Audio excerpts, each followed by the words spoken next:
This Family Life News podcast is made possible by the support of listeners like you.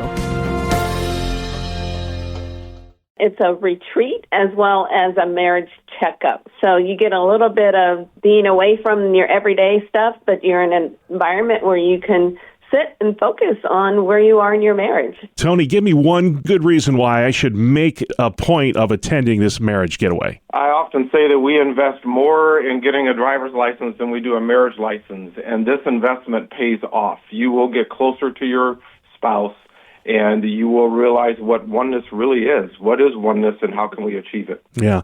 If you would briefly, Venita, explain what our listeners can expect when they attend a Weekend to Remember retreat.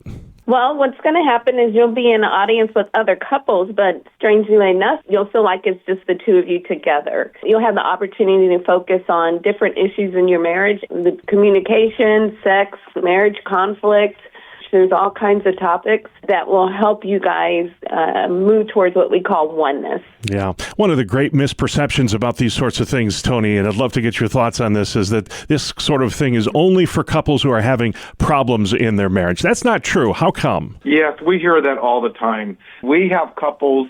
I think the shortest we've ever had is someone was at the weekend that had been married 6 hours, and the longest has been somewhere around 60 years. And wherever you are, it helps you come closer to oneness. And many couples come back repeatedly in order to really continue the process. Yeah, I don't like to equate a marriage to an automobile, Venita, but you get your automobile checked up every so often. You should do the same with your marriage. Like I said, my wife and I have been to one of these years ago, and we're thinking about coming to Buffalo. Sell me on this, Venita. Tell me why, even though I've been to one of these before, I should make a point to go again. Oh, absolutely. Well, I would imagine after all these years, you're absolutely not the same person that you were when you first went. Neither is your wife. You can say every day you wake up to a different person.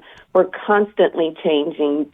So it's like you said, you need to get a checkup, some fresh perspective, and it's nothing but a benefit to you and your family. We are speaking today to Tony and Venita Mitchell. They will be speaking at the Weekend to Remember seminar at the Hyatt Regency Hotel, Buffalo, New York, March 21st to 23rd. I'd be very curious, Tony, just to get your guys' story as how you guys found yourself in the boat you're in now, ministering to marriages. Well, we were focused on marriage at our local church, and this is somewhere around 18 years ago, and our pastor is actually on the speaker team. So they were looking to expand the speaker team to have more speakers, and he nominated us. And we went through the process, and now we just love ministering to couples. We minister to couples in our local church, in our living room, and on stage. We're overjoyed to be able to meet people in different cities. Well, our passion also comes from our mess. We have a lot of mess. Yeah, so that's awesome. And people can relate to that. I'll be very curious. I'd love to get both your thoughts on this question. I'll start with you, Venita. What's the best marriage advice you've ever gotten? Well, I'm the type of person who I've got my hands on my holster. You know, I'm ready to come at you with two pistols. And so someone just said, relax and take your hands off your guns. So just be humble and enjoy your spouse. Tony, what's the best marriage advice you've ever gotten? Best marriage advice was never quit. And it came at a difficult time in our own marriage. As Venita said, we have our own mess.